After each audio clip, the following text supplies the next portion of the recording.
Bienvenue dans Comme toujours, chaque semaine nous revenons sur les images qui ont fait l'actualité, mais au travers du prisme de la communication, nous allons tenter, comme toujours, de lire entre les lignes, parce que ne l'oublions pas, la chose la plus importante en communication, c'est d'entendre ce qui n'est pas dit. Voilà pour la phrase rituelle de l'émission ce début 2016. On regarde maintenant le sommaire de cette première de l'année. François Hollande qui retrouve ses habits d'homme du réconfort de la nation, l'homme des hommages, l'homme des commémorations à l'occasion de l'anniversaire de Charlie. Mais comment éviter de se retrouver prisonnier de cette image ? Autre titre, il a suffi de quelques poils pour en faire l'homme de la semaine. Emmanuel Macron est-il le roi de la com ? Il se laisse pousser la barbe et ce sont tous ses fans qui s'enflamment, mais il a aussi occupé le terrain médiatique sur le fond. Le ministre de l'économie fait-il un sans faute ? Et puis, Zizou en famille devant les caméras et les photographes pour l'annonce de sa nomination au Real Madrid. Les supporters ont adoré. Il n'y a eu qu'une seule note dissonante dans le concert de louanges en amoureux. Et vous verrez de qui elle a émané. Suspense, suspense dans Comme toujours. Et avec nous cette semaine, Anne-Claire Ruel, professeure de communication politique. Également Jacky Isabello, fondateur de l'agence Corioling, et puis Nicolas Boudot, associé du cabinet Tilder. On commence, si vous le voulez bien, avec, comme toujours, une image, celle de François Hollande qui préside les commémorations un an après l'attentat de Charlie Hebdo. C'était exactement la même scène que l'année dernière à la préfecture de police de Paris, avec le même cadre, avec également les mêmes mots. Écoutez. Cette cérémonie est d'abord placée sous le signe de la gratitude et du souvenir. Elle s'adresse en premier lieu aux policiers tombés les 7 et 8 janvier de l'année dernière. Nous ne les oublierons jamais. Ils sont morts pour que nous puissions vivre libres. Ils sont morts en policiers. À vous, familles, proches, je vous assure que la France tout entière partage votre douleur et votre peine. Clarissa, Franck, Ahmed sont morts pour que nous puissions vivre libres. Est-ce qu'on peut commencer, Jacky Isabello, par le cadre, cette image de François Hollande qui se tient au milieu des troupes. On voit les policiers, les pompiers également derrière lui. C'est l'image d'un chef au milieu de ses troupes. Oui, absolument. Le primus inter pares, ou alors vraiment le chef de l'État et le chef des armées et le chef de la force publique. Tout est cette espèce de triptyque qu'incarne aussi le chef de l'État est important. Alors, tout à l'heure, Julien, vous disiez... il ne faut pas subir, en gros, ces commémorations. Vous avez raison, entre commémoration et inaugurer les chrysanthèmes, selon la fameuse citation, le chef de l'État doit bien choisir. Je trouve qu'il choisit assez bien, et vous le savez depuis longtemps, puisque ça fait quasiment plus de 2 ans que nous soulignons l'appétence du chef de l'État à magnifier l'histoire de notre pays, de notre nation, de notre République. Aucun doute. Voilà. Donc, il a une certaine expérience qu'il a vécue dans des conditions un peu plus difficiles. Il endosse bien le costume et même si certains mots sont repris, ils sont simples, ils sont courts, ils sont percutants. Et je pense que personne ne lui reprochera de les rappeler parce que cette séquence est triste et de les rappeler, c'est aussi rappeler à tout le monde que nous ne sommes pas sortis de cette période angoissante. Certes, mais alors Anne-Claire Ruel, comment sortir de cette image de président symbole, entre guillemets ? Alors déjà, l'image de président symbole, elle est essentielle. C'est-à-dire qu'un président, c'est des valeurs, une histoire, c'est quelque chose aussi à raconter aux Français. Et donc ce symbole, finalement, il est essentiel. On voit qu'il joue avec Manuel Valls aussi, c'est-à-dire qu'en ce moment, ils se sont un peu répartis les rôles. Absolument. Et ils prolongent en fait cette séquence de communication. Ce qu'on a vu, vos 2 séquences, c'est un allongement de la séquence de communication finalement. Donc c'est marteler le message et le même message pour que ça puisse s'imprimer auprès de l'opinion publique. Et c'est le rêve de tous les communicants en fait, l'allongement des séquences. Puisque vous parlez de Manuel Valls et de répartition des rôles, on peut voir peut-être justement par contraste. On a vu François Hollande dehors, non pas en uniforme, mais costume, cravate au milieu des troupes. Par contraste, on va voir Manuel Valls cette semaine chez BFM TV. Lui, il est dans son bureau et vous voyez, il a tombé la veste. Il y a celui qui rend hommage et celui qui bosse, en gros. C'est ça la répartition des rôles ? Alors, je pense que c'est plutôt celle que veut donner à voir Manuel Valls. Sans doute. À mon avis, c'est plutôt de cet ordre-là et c'est assez déterminant pour ça. Je ne sais pas si c'est, je vais voir mes camarades, je ne sais pas si c'est une bonne stratégie de communication de la part de Manuel Valls. Ah oui ? Tomber la veste comme ça, les dorures derrière, dans un contexte qui est quand même assez fort. C'est vraiment un cas de crise permanent en ce moment, donc je ne suis pas sûre que ce soit... Il garde quand même la cravate, on n'est pas non plus... Oui, il n'est pas torse nu non plus. Je ne suis pas Nicolas sûre que Boudot. ce soit très très judicieux. Je pense que la séquence de communication de François Hollande, elle est plutôt réussie, mais à condition, là, elle a duré, comme le disait Anne-Claire, à condition qu'elle ne dure pas trop, justement, et que l'espèce de mantra, l'esprit du 11 janvier qui lui a servi pendant tout le premier semestre 2015, ne continue pas en 2016. On est à la limite, je crois, pour lui, de l'exercice. Bah oui, parce qu'on a l'impression que l'unité nationale qui prévaut, elle est un peu en train de se fissurer. Les questions qu'on ne posait pas sont en train de remonter à la surface. Sur les failles de sécurité, par exemple, on va écouter Ingrid Brinsolaro, c'est la veuve du policier qui avait été tué au moment de l'attentat de Charlie, celui qui protégeait Charles. Et vous allez voir que elle a porté plainte il y a quelques jours. Elle était sur le plateau de la Newsroom mardi. Je dépose plainte pour avoir la vérité. Oui. C'est important pour nous. C'est important qu'on réponde enfin à nos questions. C'est important qu'on m'explique comment Franck a pu se retrouver tout seul à assurer la protection de Stéphane Charbonnier. Comment ils ont pu rentrer dans les lieux et abattre tout le monde comme ça. C'est important qu'on réponde à ces questions-là. Et moi, je veux surtout savoir... Pourquoi Franck n'a pas eu les moyens d'accomplir sa mission ?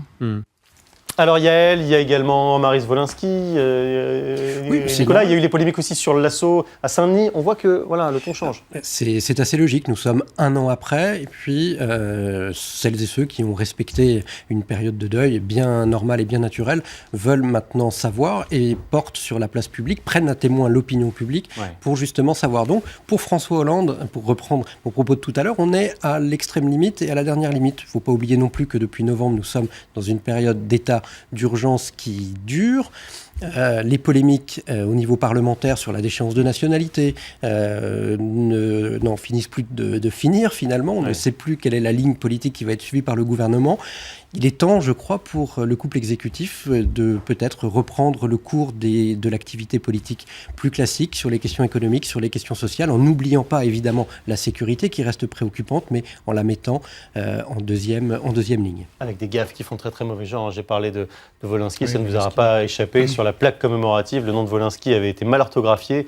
Il avait été orthographié avec un Y, alors que Wolinski, ça s'écrit avec un I. C'est tout en bas, ici. Voilà, cette énorme gaffe, un raté qui a été tourné en dérision. On peut peut-être regarder le dessin qui a été fait par un confrère. Ça va forcément vous faire sourire et ça aurait sans doute fait rire. Wolinski, voilà, ce Y qui a été réutilisé, Jackie Isabello, un peu différemment.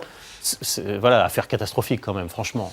Eh bien, et c'est pas la première fois, rappelez-vous, on a reproché au président de la République son inexpérience institutionnelle, puisqu'il est arrivé sans même avoir obtenu un simple Marocain. Il est devenu président avant d'avoir été rien du tout. Bon, la plaque, c'est pas de sa faute quand même. Non, mais je déroule le fil de ma pensée. pensée. Mais lorsqu'il est arrivé, dans l'exécution de ses déplacements, dans la maîtrise des risques qui sont inhérents au déplacement, dans la façon dont le président s'est mis en risque, dans certaines prises de parole, on a critiqué son inexpérience. Et c'est vrai que parfois, on se demande, derrière le chef de l'État, s'il y a vraiment une organisation structurée qui a l'habitude de ce genre de choses. Je vous donne un exemple. Nous, dans nos métiers, le risque ultime, comme vous, Julien, quand vous faites vos prompteurs, on se dit toujours, la pire des conneries, c'est le titre. Parce que c'est le seul truc qu'on ne va pas vérifier. Donc, il faut des gens qui soient habitués à ça. Et je suis persuadé que personne, au plus haut niveau de l'État, n'a pris la peine de relire ce genre de choses en disant, s'il y a une connerie là-dedans, c'est le monde entier qui va en profiter, comme une cravate de travers, comme tout un tas d'éléments. Juste un point par rapport à la séquence du chef de l'État.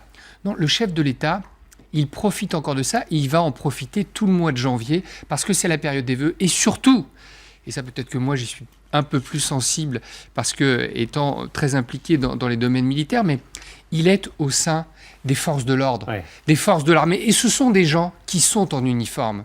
Et on a des tenues d'apparat, on a des gants blancs, on a des médailles, on a des fourragères. Le président s'habille bien, il porte les bonnes couleurs, et il va poursuivre, et il crée le décalage avec le Premier ministre, qui lui est en bras de chemise, d'un air de dire « moi je suis au turbin, et toi tu fais vivre ce qu'on appelle nous dans nos métiers ce deuxième corps du roi, cette espèce de fonction ultime qui est celle du chef de l'État, et plutôt pas mal, je trouve, du point de vue du communicant, si vous me permettez d'être un peu en décalage avec vous, cher camarade. Allez, maintenant, tu me tiens, je te tiens par la barbichette.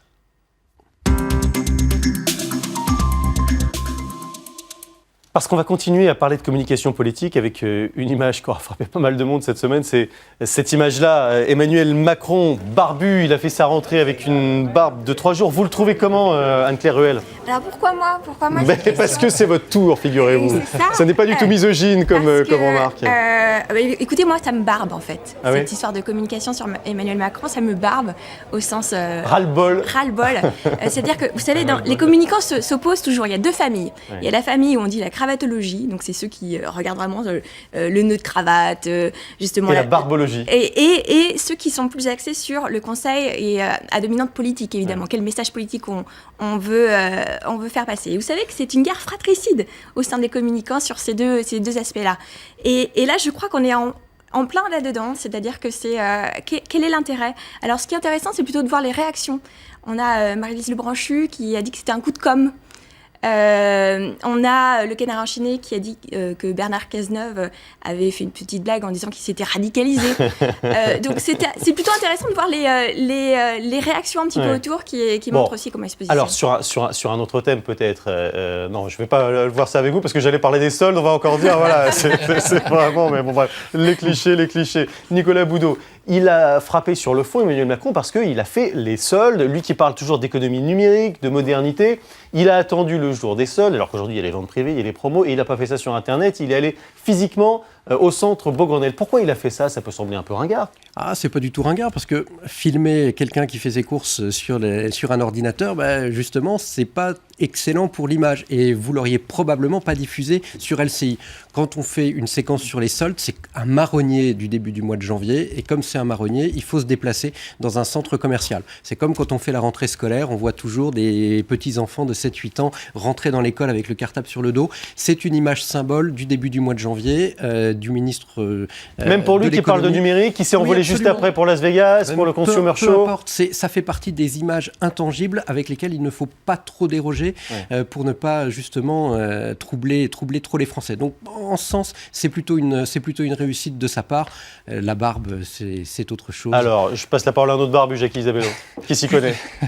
Absolument, je l'aime ma barbe. La France vit dans un état sécuritaire en ce moment. Et les conséquences de l'état sécuritaire, c'est que les périodes de courses pour les commerçants, au moment de Noël, ont été très mauvaises. Ouais. On nous l'a dit. Les commerçants sont surstockés, pour employer un terme qui est absolument atroce. Et de dire... Petit commerçant, je ne suis pas que le ministre des milliardaires, puisque Emmanuel Macron a eu cette saillie qu'on lui rappelle souvent. Je suis aussi le ministre du Commerce, puisqu'il a un secrétaire d'État à sa botte, ou sous sa charge, pardon, en charge de ce sujet-là. Et de dire... Le centre Beaugrenelle, c'est pas Tati non plus. Hein. Non, c'est pas Tati non plus, mais c'est aussi un moyen, alors visuellement c'est très bien, et c'est un moyen de dire aussi aux commerçants, je viens rappeler aux Français que c'est les soldes, et je vais vous aider à commercer en ce début d'année. Il faut continuer à vivre, et vivre, c'est sortir, et non pas commercer uniquement sur Internet. C'est ce message qu'il veut faire passer, il a raison. On écoute le ministre. Les soldes, c'est un moment important de la vie commerciale. La vitalité commerciale touristique de notre pays, en particulier dans les zones touristiques internationales, c'est formidablement important. Anne-Claire Ruel, il a mis la couronne de la fève juste après ça. Non, mais c'est techniquement très bien joué en termes de communication parce qu'il est très populaire. On l'a déjà vu sortir et saluer la foule, et à chaque fois, il a des remarques plutôt très, très, très sympathiques de la part des Français. Et donc, il sait que cette image, cette cote de popularité, il peut la nourrir à ce contact-là. Donc, il joue sur l'effet de proximité. Et effectivement, je rejoins Nicolas, c'est un marronnier. Les médias raffolent de ces images, et il sait très bien qu'en fait, qui fait aussi les soldes, ce sont aussi les téléspectateurs, et ça reste dans un espèce de rituel annuel où on peut montrer et mettre en scène tout ça.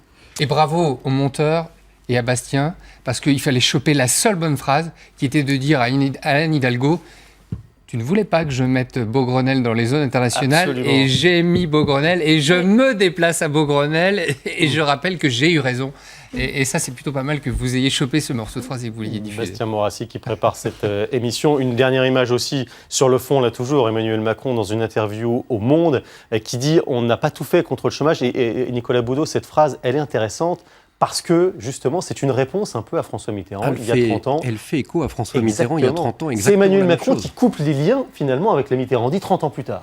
Oui, il était temps pour les socialistes. Personne, mais même à droite, personne n'aurait osé, au Parti socialiste, personne n'aurait osé dire cette phrase qui résonne. Non, ça y est, 10 ans après la mort de Mitterrand, il est enterré une deuxième fois, cette fois-ci idéologiquement, et je le répète une deuxième fois, au risque d'être lourd, il était temps.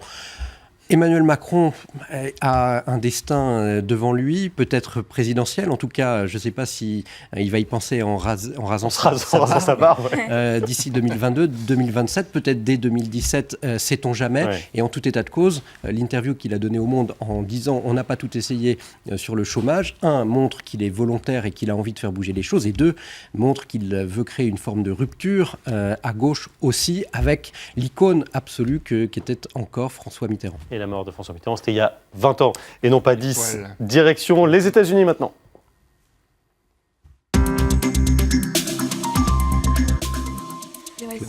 Les États-Unis avec les larmes de Barack Obama, c'était lors de son discours sur le contrôle des armes à feu. On écoute le président des États-Unis. Chaque fois que je pense à ces enfants, ça me rend malade. Et pourtant, ça se passe tous les jours dans les rues de Chicago.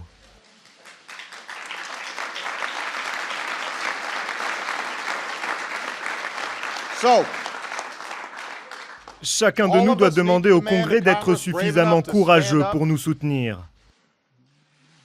Le lobby des armes ment. Chacun de nous a besoin de demander aux gouverneurs, aux législateurs, aux hommes d'affaires de faire leur part du travail pour rendre le pays plus sûr.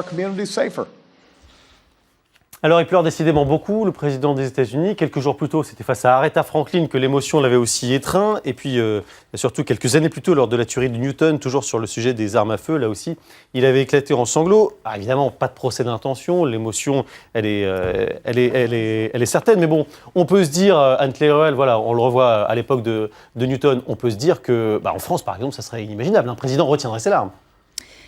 On a vu François Hollande quand même assez ému lors de certaines interventions. Cela dit, là il laisse couler, oui, franchement. Barack Obama, je pense que ça n'est pas fin, effectivement. Il pleure, mais il pleure régulièrement, vous l'avez rappelé, en 2008, lorsqu'il a évoqué aussi sa grand-mère, qui n'a pas vu son arrivée à la tête des États-Unis. Régulièrement, c'est le cas. Depuis 1 an, en revanche, il joue vraiment d'une stratégie aussi de communication pour lui montrer plus humain. Ouais. Il avait l'image un peu froide à la fin de son premier mandat.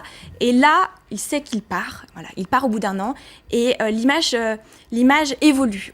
Il fait des petits spots décalés, pleins d'humour. Il joue sur l'idée de l'émotion. Et pourquoi ? Parce que les États-Unis, c'est vraiment cette idée de démocratie compassionnelle aussi. Alors, vous savez que c'est la philosophe Myriam Revaud-Dallon qui a un petit peu médiatisé cette expression. Mais c'est vrai que c'est tout à fait juste. C'est-à-dire qu'on joue sur l'émotion, on donne à voir l'émotion, on est rentré dans une espèce d'air très, très émotionnel comme cela qui fait que les politiques sont de plus en plus amenés à fendre l'armure. C'est selon l'expression consacrée aussi. Donc fendre l'armure, et on attend ça d'eux. D'ailleurs, on dit très, très précisément à chaque fois, voilà, quand est-ce qu'il va fendre l'armure en parlant d'un politique qui est un peu distant. Sur les États-Unis, toujours, je ne sais pas si vous avez vu, Nicolas Boudot, cette vidéo de quelqu'un qui a beaucoup critiqué Barack Obama, notamment sur cette affaire des armes à feu. C'est Donald Trump qui a fait une vidéo sur les migrants. Il a parlé des migrants mexicains, sauf que dans son clip, ce ne sont pas du tout les migrants mexicains qu'on voit, mais ce sont les migrants marocains qui veulent rentrer en Espagne. On va voir l'image. Et alors, ce qui est intéressant, c'est que quand les journalistes ont fait remarquer que ce n'était pas du tout des Mexicains, son équipe de campagne est complètement assumée. Elle dit, mais c'est pas grave, c'est la même chose. Il y a chez Donald Trump une faculté à assumer des espèces d'énormes bévues, et plus c'est gros, plus ça marche. Ça ne l'empêche pas d'être toujours un peu plus populaire. Comment vous expliquez ça ? Parce que l'image l'emporte sur le fond et que aux États-Unis, oui, l'image elle est fausse, mais c'est pas grave, c'est le symbole de l'image qui l'emporte. Et même si l'image est absurde ou en tout cas qu'elle ne correspond pas à la réalité et qu'il dit c'est exactement la même chose, on a presque envie de le croire. Je dis bien presque parce que peut-être que dans l'imaginaire des Américains, c'est en effet la même chose, le Rio Grande en moins. Et je rejoins Anne-Claire sur l'émotion et le côté compassionnel de Barack Obama, qui n'est pas complètement dépressif, même si il porte beaucoup en ce moment. Ouais. Mais quand il parle du lobby des armes à feu, il sait qu'il ne peut pas agir concrètement aux États-Unis pour interdire le port d'armes. Et donc, en communication, quand on ne peut pas agir véritablement, il faut jouer à fond la carte de l'émotion. Et donc là, c'est vraiment pour le coup de la communication aussi, même si l'émotion n'est pas feinte. Surjouer l'émotion, ça permet de mettre de côté son incapacité à agir contre le lobby des armes à feu. Après la communication politique, la communication sportive.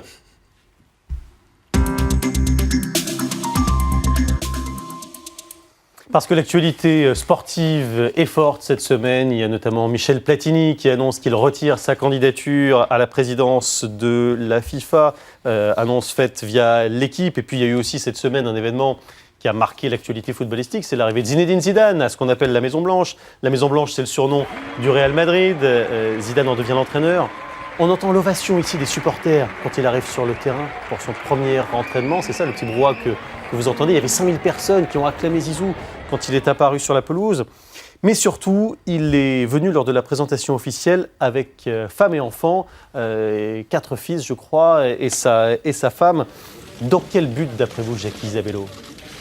C'est pas le premier à le faire. Dans le monde du foot, c'est pas si fréquent quand même. Quand un entraîneur ou un joueur arrive, il vient rarement avec femme et enfant. Notre ami joueur anglais qui est marié avec une ex-Spice Girl a souvent joué de sa relation avec Madame Beckham et avec leurs enfants. C'est plus à la une des magazines ou bien sur les yachts de Saint-Tropez. Oui, mais elle est venue aussi lorsque David Beckham a joué quelques mois à Paris. Et il a dit à l'époque Madame Zidane, c'est pas Victoria Beckham. Non, c'est sûr, c'est sûr. Et en plus, ils se connaissent depuis très longtemps, c'est un très vieux couple, donc c'est pas un couple de communication. Maintenant, à la fois en Espagne et en Angleterre, le sport est certes un sport populaire, mais c'est un sport familial. Ouais. Les gens le partagent ensemble, donc Zinedine Zidane, il a voulu leur dire ce qu'on vous raconte, c'est-à-dire que j'incarne complètement le Real Madrid et que je le vis à travers l'ensemble de ce que je suis comme sportif, comme mythe sportif et comme être humain.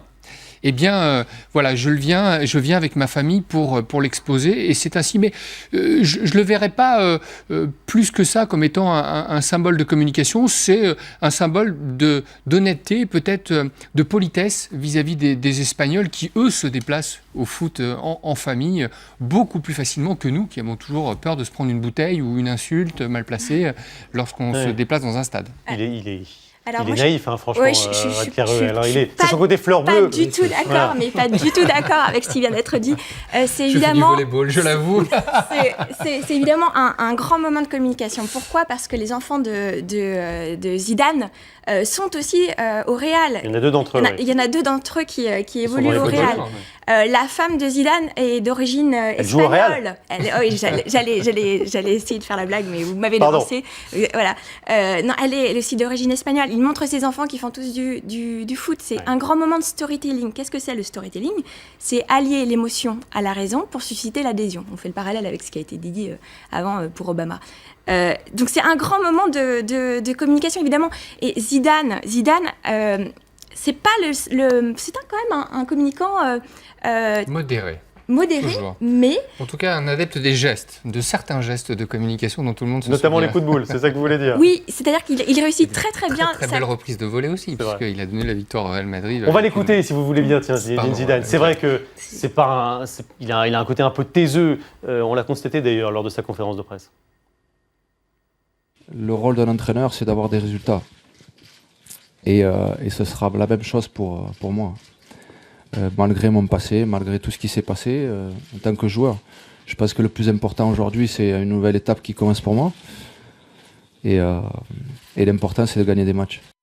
C'est un rôle, Nicolas Boudou, qu'il va falloir assumer aussi, de communiquer comme ça. Oui, mais pour un Français, Zidane peut à peu près faire ce qu'il veut, dire ce qu'il veut. Il restera toujours celui qui a permis à la France de gagner une Coupe du Monde. Donc il est immunisé en communication contre à peu près tout. Et puis il vient avec sa famille au Real justement pour peut-être dévier les questions et puis que l'on parle de l'ensemble de la famille et pas uniquement de lui. C'est plutôt une réussite. On lui souhaite autant de réussite au Real Madrid que dans les équipes quand il était joueur. Il y a une note dissonante quand même dans le concert de louanges dont vous parlez, c'est Raymond Domenech qui a eu cette petite phrase au détour d'une interview en presse écrite. Zidane n'est pas un gentil mec. Evlan, Raymond Domenech, dans Le Monde. Anne-Claire Ruel, juste sur un point de communication, Zidane est au zénith de la popularité, tout comme Jean-Jacques Goldman, par exemple, qui sont des gens qui ne parlent pas. Est-ce que c'est ça, finalement, la vraie bonne stratégie de communication ? Oui. Rester chez soi et ne rien dire. C'est effectivement une bonne stratégie. On va voir pour Zidane si ça continue, parce que là, il va rentrer ça va être de la com de crise permanente, puisqu'il va devoir communiquer en permanence. Quand il s'agit de communiquer entre deux spots télé, ça va, c'est assez facile, mais voilà. Il a réussi le tour de force quand même, voilà, d'avoir plein de cartons rouges, le coup de tête à Materazzi, et d'avoir cette image un peu encore iconique. Donc il n'est pas un si mauvais communicant que ça. C'est vrai. Et on va voir s'il fait ses preuves sur un terrain qui est le terrain médiatique cette fois. Aussi fort en football qu'en communication, Zizou. Merci beaucoup à tous les trois. Merci. Le journal tout de suite sur LCI.